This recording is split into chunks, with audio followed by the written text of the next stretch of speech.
अमर अपनी माँ शांति के साथ एक झोंपड़ी में रहा करता था। उसकी माँ चलने से लाचार थी।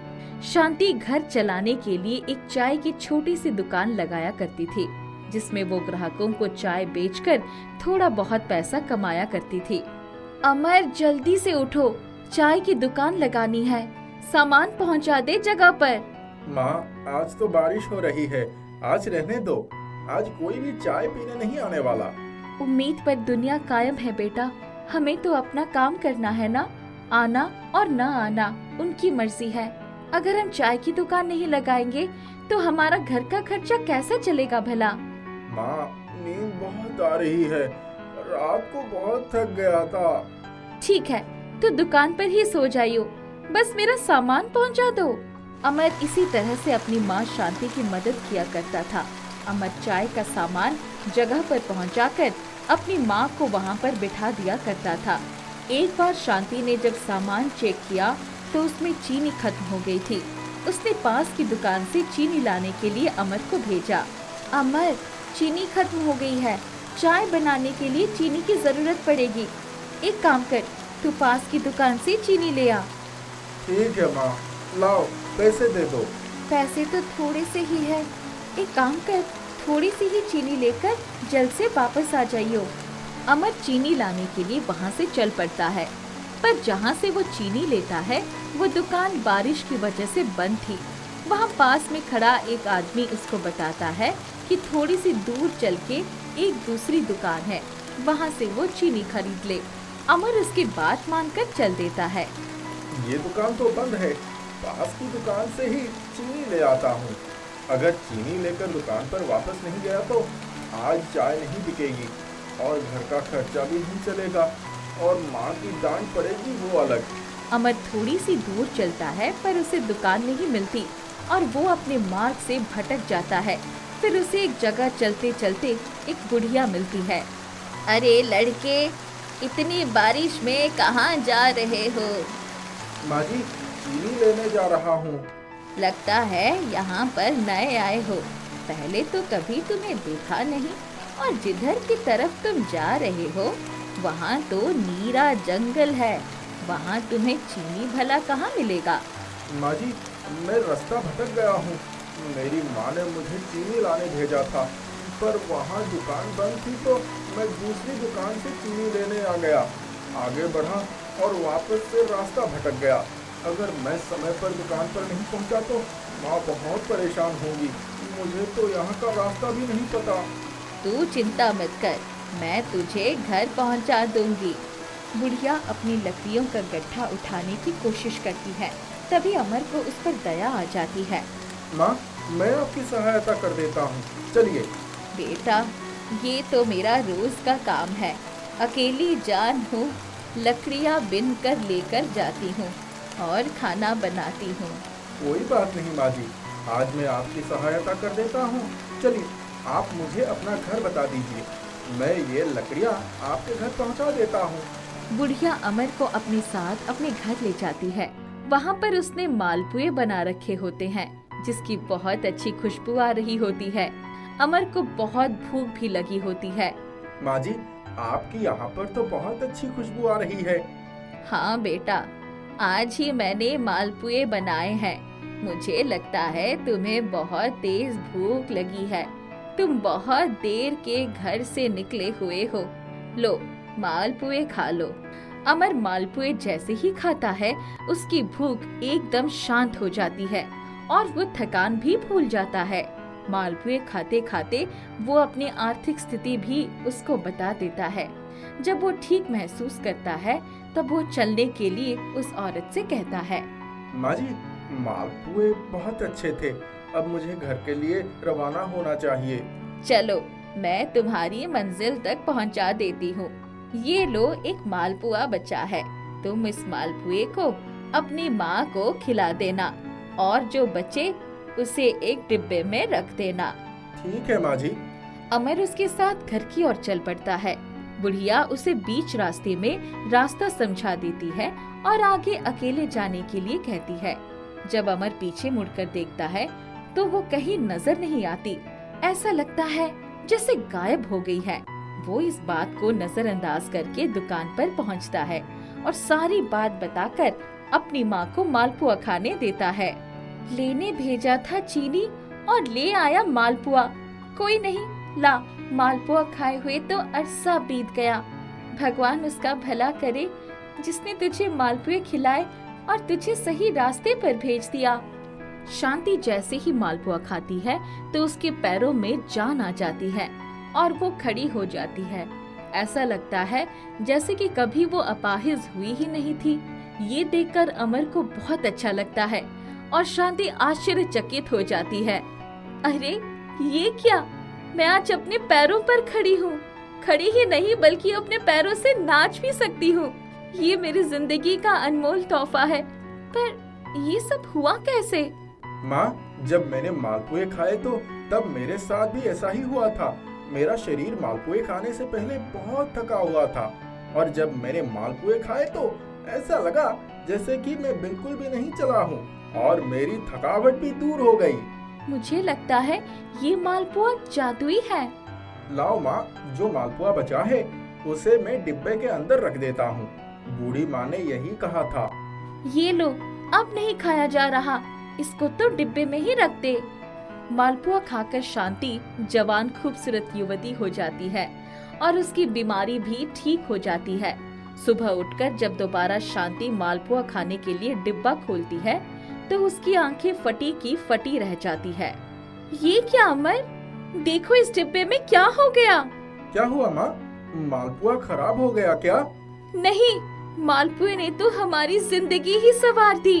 वो आधा डिब्बा हीरों से भरा हुआ था और आधा मालपुए से। अब शांति और अमर काफी अमीर हो गए थे, पर वो चाय की दुकान पर मालपुए बेचना नहीं छोड़ते। उनके मालपुए को जो भी खाता था वो स्वस्थ हो जाता था। उसकी पुरानी से पुरानी बीमार ठीक हो जाती थी। इस जादुई मालपुए ने तो हमारी जिंदगी ही बदल दी। कहाँ हम रोटी रोटी के लिए मोहताज थे और आज हम ऐशो आराम की जिंदगी बसर कर रहे हैं। हमें उस बूढ़ी माँ के पास दोबारा जाना चाहिए। हाँ माँ, तुम सही कह रही हो। उसके इस जादुई मालपुए का धन्यवाद तो करना बनता ही है। अमर और शांति उसी जगह पर झोपड़ी में जाते हैं, पर वहाँ वो बूढ़ी औरत नहीं होती। वो उसको बहुत तलाशते हैं पर वो नहीं मिलती। अब दोनों उस मालपुए को बूढ़ी औरत का आशीर्वाद समझकर अपने पास ही रख लेते हैं और जरूरतमंदों की सहायता करते हैं। वो हर हफ्ते मालपुए का भंडारा करते हैं और गरीबों का पेट भरते हैं, पर इस चीज का वो कभी भी घमंड नहीं करते। दादी माँ, आज आपके जादुई पापड़ों से मैं कहां से कहां पहुंच गई। इन्हें जो भी खाता है उसकी हर परेशानी दूर हो जाती है। अगर आप यहाँ होती तो कितना खुश होती। हाँ रानी, हमने जीते जी दादी माँ के पापड़ों की कदर नहीं की और आज उन्होंने ही हमें रोड पर आने से बचा लिया। सरस्वती एक बुजुर्ग महिला थी। वो लाठी के सहारे चला करती थी। उसकी एक बहुत ही प्यारी पोती थी, रानी। पति के जाने के बाद सरस्वती अपनी पोती में ही अपनी दुनिया ढूंढा करती थी। वो रानी को बहुत प्यार करती थी और रानी भी अपनी दादी के बिना नहीं रह सकती थी। अरे मेरी रानी बेटी क्या कर रही है? दादी माँ, जो आपने पापड़ बनाए हैं ना, उनको मैं सुखा रही हूँ, नहीं तो धूप में आपको बैठना पड़ेगा। अपने नन्हे नन्हे हाथों से तू मेरी कितनी मदद कर देती है। मैं भी तो किसी लालच में आकर आपकी मदद करती हूँ। तुझे कैसा लालच है मुझसे? मैं कौन सा तुझे प्रॉपर्टी देने वाली हूँ। मुझे तो आपसे प्रॉपर्टी से भी ज्यादा कीमती चीजें मिलती है। और वो क्या है भला? मुझे आपसे बहुत सारी परियों की कहानी सुनने को मिलती है। सरस्वती और रानी इसी तरह से एक दूसरे को प्यार करती थी और एक दूसरे का ख्याल रखती थी, परंतु रानी की मम्मी पुष्पा को ये बात पसंद नहीं थी। वो रानी को सरस्वती से दूर रखना चाहती थी। रानी, ओ रानी, अब क्या इसी कमरे में घुसी रहेगी? और कोई काम नहीं है क्या? स्कूल का कितना सारा काम पड़ा है करने के लिए, पर तुझे इस कमरे से फुर्सत मिले तब ना। अभी आई माँ। क्यों डांट रही है बेचारी को? ये थोड़ी देर मेरे पास बैठ जाती है तो क्या गलत है? आपको तो कोई काम है नहीं। आप तो चाहती हो कि ये भी ना पढ़े लिखे, बस आपकी तरह पापड़ बनाती रहे, पर मैं ऐसा होने नहीं दूंगी। चल रानी कमरे में। पुष्पा रानी को कमरे में ले जाती है और उससे पूछती है, रानी कल मैंने तुझे 50 रुपए दिए थे ना कॉपी लाने के लिए, कहाँ है वो? मम्मी वो तो मैंने दादी का चश्मा बनवाने के काम में ले लिए थे, उनका चश्मा टूट गया था ना, इसलिए उन 50 रुपए से मैंने दादी माँ के चश्मे को ठीक कर दिया। किसने कहा था तुझे चश्मा ठीक कराने के लिए? पुष्पा रानी को मारना शुरू कर देती है। रानी की रोने की आवाज सुनकर विकास और सरस्वती दोनों वहाँ आ जाते हैं। क्यों मार रही हो तुम रानी को? किसने कहा तुम्हें इस पर हाथ उठाने के लिए? आज तो इसने कॉपी लेने के 50 रुपए तुम्हारी मम्मी के चश्मे के लिए खर्च कर दिए, न जाने आगे क्या क्या करेगी। हो सकता है कल को तुम्हारी माँ चोरी भी करवा दे। 1 हफ्ते बाद ही रानी का जन्मदिन है और मैं चाहती हूँ कि ये वृद्धाश्रम चली जाए। मुझे अब ये यहाँ पर नहीं चाहिए। सरस्वती ये सुनकर बहुत दुखी होती है और रात भर रोती रहती है। फिर कुछ सोचकर वो खुद ही रात के अंधेरे में घर से निकल जाती है और वृद्धाश्रम में रहने लग जाती है। वहाँ पर भी वो पापड़ बनाती थी जो वहाँ के रहने वाले लोगों को बहुत पसंद आते थे। अरे सरस्वती, तुम्हारे पापड़ तो बहुत ही लजीज होते हैं। जब तक इनका स्वाद ना लूं, तब तक पेट नहीं भरता, चाहे कितना भी खाना खाया हो। खाने के बाद जब तुम्हारे हाथ के पापड़ खा लेता हूँ ना, तभी पेट भर जाता है।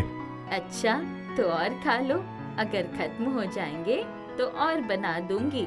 सरस्वती के पापड़ पूरे वृद्धाश्रम में प्रसिद्ध थे। पूरा वृद्धाश्रम उन पापड़ों को खाता था। वो शौक से सभी के लिए पापड़ बनाती थी। एक दिन सरस्वती की अचानक तबीयत खराब हो गई और उसका देहांत हो गया। वहाँ के एक कर्मचारी ने सरस्वती के घर पर फोन किया। वहाँ रानी का बर्थडे की तैयारी चल रही थी। अगर आज दादी माँ भी यहाँ पर होती तो कितना अच्छा होता। मैं दादी माँ के साथ केक काटती। फिर तेरे दादी माँ का राग शुरू हो गया। दादी माँ नहीं आने वाली है, चुपचाप केक काट। सरस्वती की आवाज आती है और वो दौड़ी दौड़ी दादी माँ के कमरे में जाती है। वहाँ जाकर वो देखती है कि वहाँ उसकी दादी होती ही नहीं है, सिर्फ उसकी आवाज आ रही होती है। वो उसका भ्रम होता है। वहीं दूसरी ओर विकास को फोन आता है। कौन बात कर रहा है? मैं वृद्धाश्रम से मनोज बात कर रहा हूँ। आपकी माँ का नाम सरस्वती था क्या? हाँ, मेरी माँ का नाम सरस्वती था। आपको बड़े दुख के साथ सूचित किया जाता है कि आपकी माता जी का देहांत हो गया है। आप उनका शव ले जाइए। फोन पर सरस्वती का नाम सुनकर पुष्पा आग बबूला हो जाती है और विकास को चिल्ला पड़ती है। अब क्या कर दिया तुम्हारी माँ ने वृद्धाश्रम में? ना चैन से रहती है, ना ही रहने देती है। वहाँ पर कुछ भी कांड कर दिया होगा।